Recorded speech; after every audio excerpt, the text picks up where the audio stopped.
I'm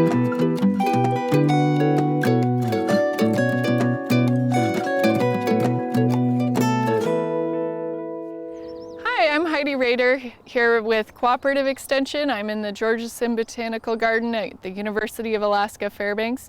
And today we're going to talk about transplanting. We talked about getting started in your garden and bed preparation last time. And today we're going to follow up with some transplanting.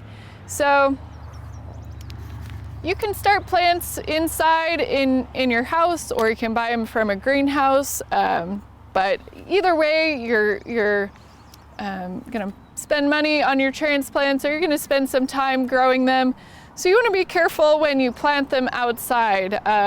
One good thing to always do is to harden them off. That's basically introducing them to the outdoor environment gradually. So, an hour or two at first, and then longer and longer. Bringing them in at night when it's cold, and exposing them to the wind and the sun gradually. If you just buy your transplants from the greenhouse, or you take them directly outside from your house, they're not going to be too happy because they're not used to the outdoor environment. So that's one thing to keep in mind with your transplants. Another thing, when you're buying transplants from your greenhouse, or when you're planting them yourself, you want to make sure that they don't get root bound. This is nice. This pot size is adequate for the size of this plant. You can see the roots are not going around and around. When you have very thick roots, that's when it's called root bound, and when they go around and around.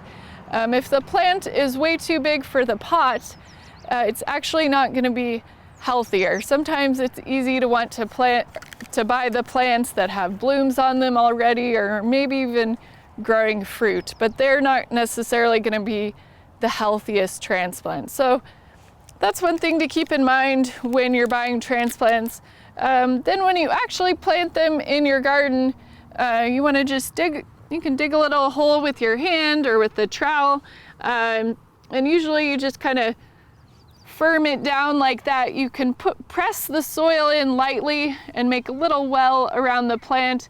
That will help the water stay where it needs to be. So these are basil I'm planting, so I'm planting them pretty close together.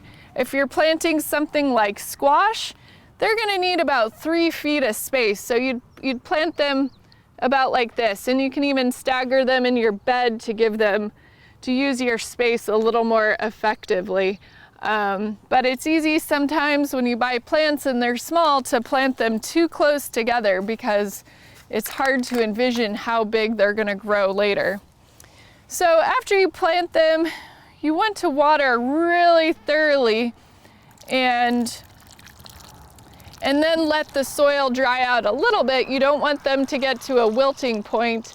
And I like to add a little bit of fertilizer high in phosphorus to the water when I plant too, and that just helps the plants get established.